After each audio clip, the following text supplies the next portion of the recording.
Hello students. Today in this video lecture we will discuss about statistics in plural sense.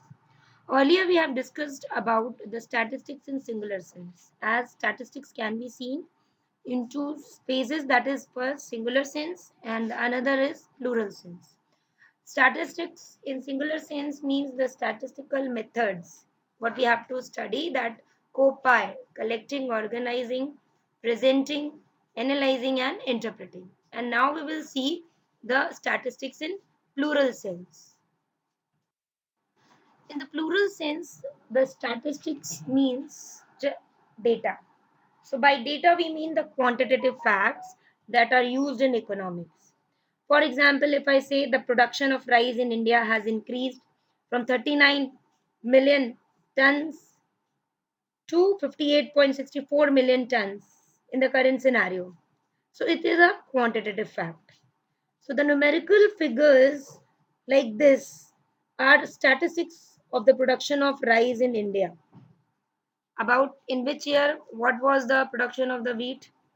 So that we have discussed. If I say that this girl is beautiful than the other one, so that means the beautiful we are talking about the qualitative term. So here in statistics we do not take the qualitative terms, we only take the quantitative, the numerical data. So plural sense here it means the collection of numerical facts. And in singular sense we know that we have to study with our course material, the singular sense is being related, that is collection, presentation, analysis, and interpretation. And this statistical methods is based on the plural sense, that is on numerical facts. So today we will see the characteristics of plural sense. What are the characteristics of plural sense? So here we can just get into all the points in a garland. That is, the statistics is an aggregate of facts affected to a marked extent by multiplicity of causes with reasonable accuracy placed in relation to each other with predetermined purpose enumerated and estimated.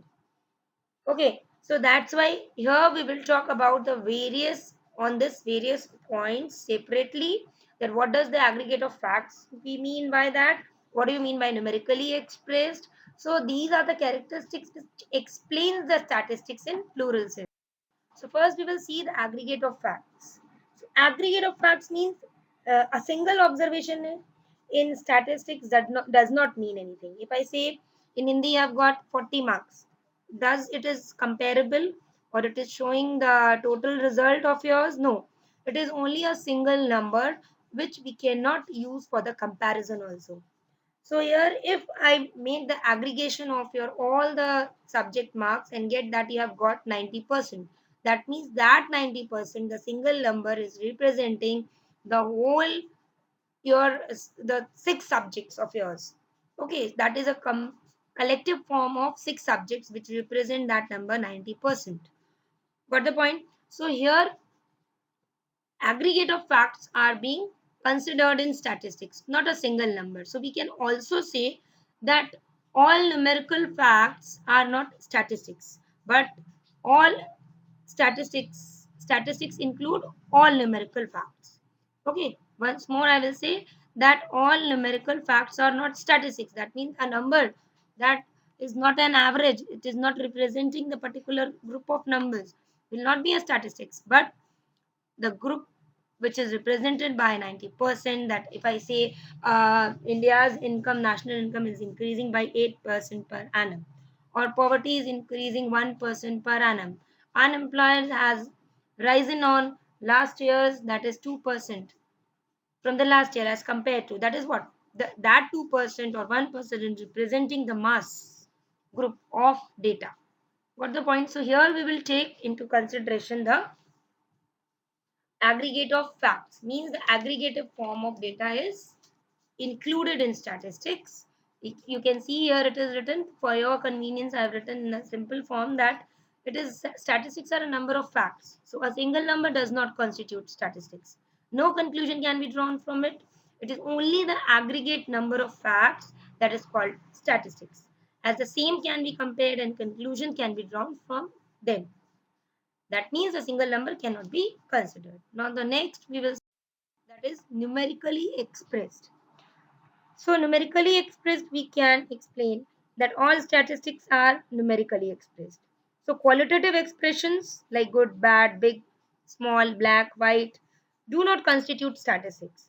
Similarly, qualitative statements such as production of wheat in India is rapidly increasing, so do not constitute statistics. The statement will be called statistics only if numerical data are given or quantitative expression are there in statistics. Example, production of wheat in India has increased by 20% between 2001 and 2011. Or the unemployment rate has been increased in India from 2014 to 2020. So that is what? That is expressing the things in numbers, that how much we have increased. Then only we can further do the planning, okay, and come to the decision or compare it with the other periods of the particular sector. That is affected by multiplicity of causes. That means that statistical data are affected to a great extent by a number of factors affecting together. For example, if I say statistics, prices of TV sets are affected by various factors, example supply, demand, taste and preferences, income, etc. So it is very difficult to study separately the effect of each of these factors on price of TV sets. Likewise, we can, if I say that India has won the T20 match, so that means what? Can you separately say that who has contributed more, who has contributed less? So that's why it all, there are multiplicity of factors which affected, that is a batsman, fielder, then situation of the particular weather, or various the strategy of the captain. So these all will considered or affect that particular policy of winning the particular match. So here also, for one more example, it is given that production of a crop, say wheat, is affected by rainfall, fertilizers, seeds, method of cultivation, etc. So it is not possible to study separately each of the forces, or what is the contribution of rainfall, and what is the contribution of fertilizer. So that's why we can say that numerical figures are influenced by various factors. A single factor we cannot consider. Next, it is reasonable accuracy, or we can say statistics collected in a systematic manner. Statistics should be collected systematically. Statistics not collected in systematic manner or haphazard manner would lead to misleading the conclusions. Means, suppose I say that if it is a company is going to make a survey in a particular area, that which type of car the company is, the people are using in that area. So because the company wants to open a showroom there, so for that, if the person those who are doing the survey is asking everybody whether he is having the car or not, he is asking everybody. So that means the unrequired data he is collecting, the data he is collecting is not accurate. In a hazard manner he is collecting, because the company wants to know that which type of car the people are using in that particular area. But the person is asking to the bicycle owner also, to the two wheeler also, to the car owner also. So that's why he is collecting in a absent manner. So this will not give the reasonable accuracy in the data. It is placed in relation to each other. That means for the purpose of comparison, data collected must be homogeneous. Homogeneous means it should be its units should be same.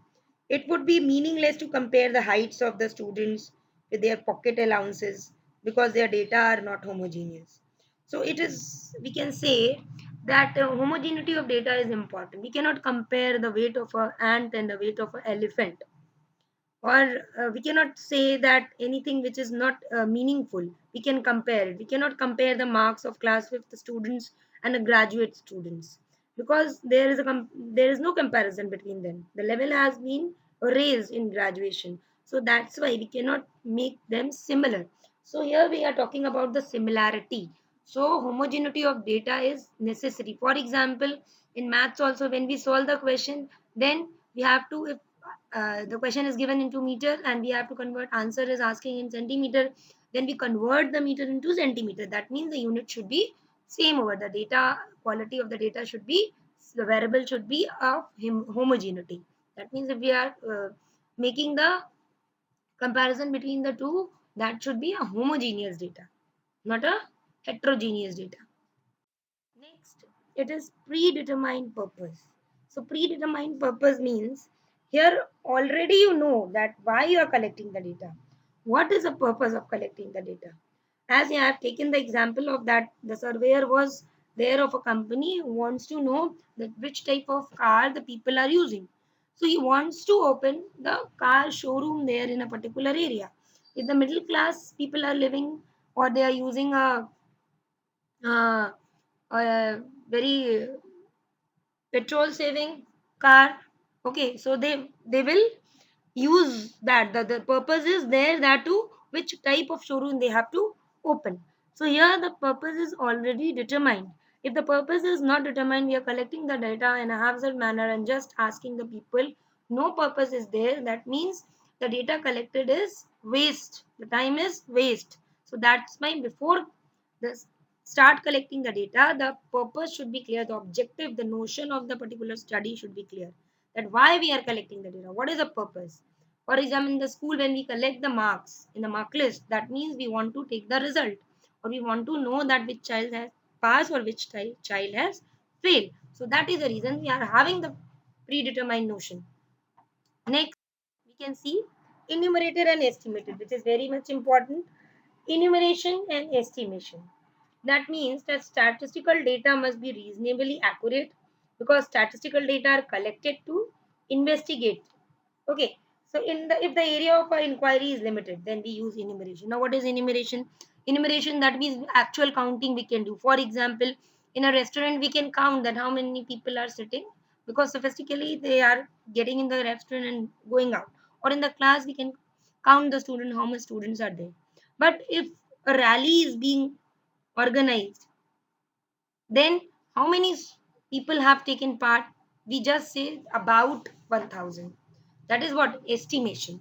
Or in a fair or in any other particular, suppose in the Shera Mela, you can say that the people are gathering over there, they're standing on their terrace to see the particular event. So that we cannot calculate, we will only estimate. That means Hindi में जैसे कहते हैं अंदाजा. So here we can only take the andaz. So here enumeration means actual counting. And where we will use this actual counting? If the area is small, like class is small. If we ask that how many students are there in your school, you have not counted it. So what you will say that about 2000 students are studying in our school. So that is what. And if the scope of area is wide, we collect the data by the method of estimation. So estimates generally are not accurate, hence the degree of accuracy must be observed. But in statistics, we take both enumeration and estimation. If the area is large, we take estimation. Estimation means you're just taking a estimating on yourself. And enumeration means the actual what is the data you know that is can be verified. Next, here already we have discussed estimation and enumeration. If the field of investigation is vast, the procedure of estimation may be helpful. For example, number of persons attending a protest rally. So as against it, if the field of inquiry is limited, the enumeration method is appropriate. Enumeration means actual counting. For example, total number of lady doctors working in a government hospital. We can count. Okay, we can count. So that's why it is limited area. Unlimited area, that means the if the Modi is doing the rally, how many people participated in that? So you will say approx 1000. That means you cannot count it. That is your estimation. So this is which you can write if you want these characteristics. You can write in your copy with the example I have given. Several examples are there, so you can easily understand the things. Okay. So one question is there that if I say that all statistics are numerical statements of facts, but all numerical statements of facts are not statistics. Once more, I am saying just I want the answer from you in the next class that all statistics are numerical statements of facts, but all numerical statements of facts are not statistics. Thank you.